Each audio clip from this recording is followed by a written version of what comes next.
2022 World Cup, the first to be held in the Middle East, has been awash in controversy from the start. The vote that awarded the tournament to Qatar was rife with allegations of corruption and cheating. It created a number of concerns and controversies regarding the suitability of Qatar as a host country.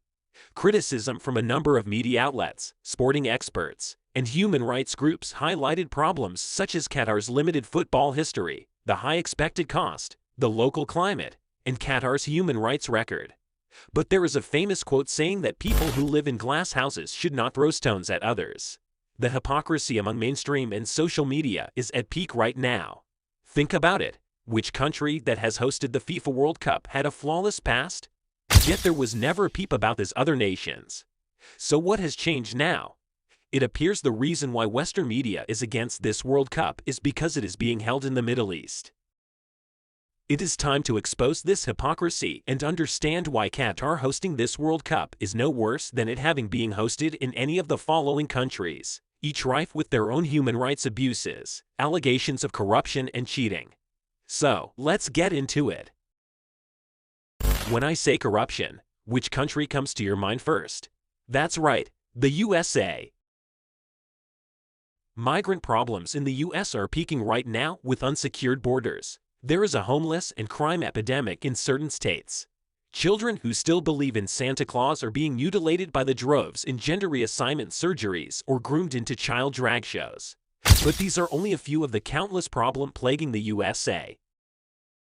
The security issues in USA, however, are what hinder it most for hosting the FIFA World Cup. Terrorist attacks such as school shootings have increased drastically, and it even happens at major events. Take this for example. On October 1, 2017, Stephen Paddock, a 64-year-old man from Nevada, opened fire on the crowd attending a music festival on the Las Vegas Strip. From the 32nd floor suite in his hotel, he fired more than 1,000 bullets, killing 60 people and wounding at least 413. What is to say such a thing won't happen in the 2022 FIFA World Cup? After all, there has been well over 550 cases of mass shootings in the United States this year alone. The United States is due to be joint host for the 2026 World Cup. Let's see if mainstream and social media condemn this allocation. France.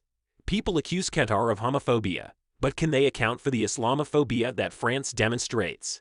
Every year new cases arise which display the worst human behavior. A lot of players in the 2022 will be Muslim or of any other religion, and it is clear France cannot accommodate them or guarantee their safety. Their current president, Emmanuel Macron, is extremely anti-Islamic and has unveiled bills that affect and oppress Muslim women who wear headscarves or veils, to private sector employees providing public services. What of the Muslim fans visiting the FIFA World Cup? Wouldn't they be discriminated the same way in France? England. Although no Englishman is likely to mention it or even acknowledge it. The one time England hosted, in 1966, corruption overflew the highest stands at Wembley. A lot of referees resigned, and there were accusations of referees who were bribed. Incidents of racism and discrimination amongst other teams was displayed. It was one of the worst demonstrations of management in a FIFA World Cup. Everyone who played in the tournament has a bitter memory of it.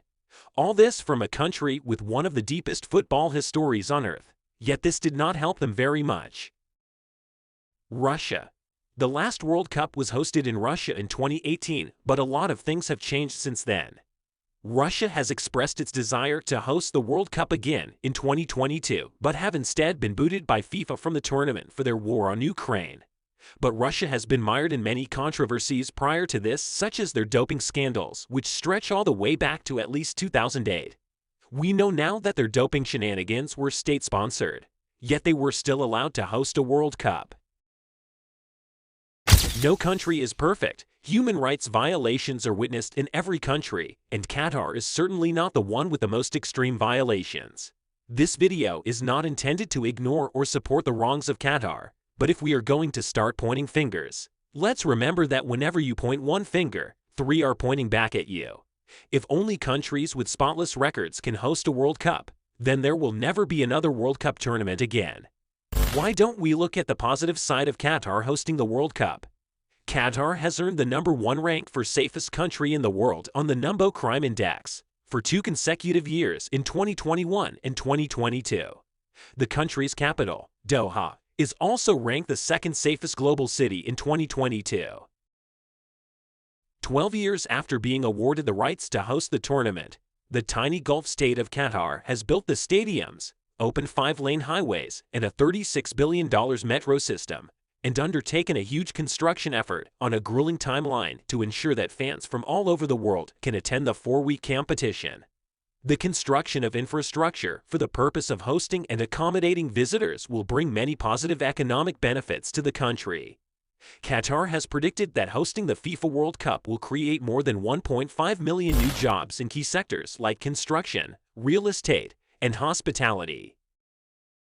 With all this in mind, I hope we can all agree, or at the very least accept, it's the Middle East's time to host a World Cup.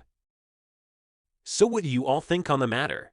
Should the Middle East be excluded from hosting despite nations who've committed atrocities having already hosted World Cups? Are you guys looking forward to seeing a World Cup that's shaping up to be a memorable one? As always, thanks for watching, and we'll see you guys in the next one. Don't forget to hit that like and subscribe button if you enjoyed. Until next time.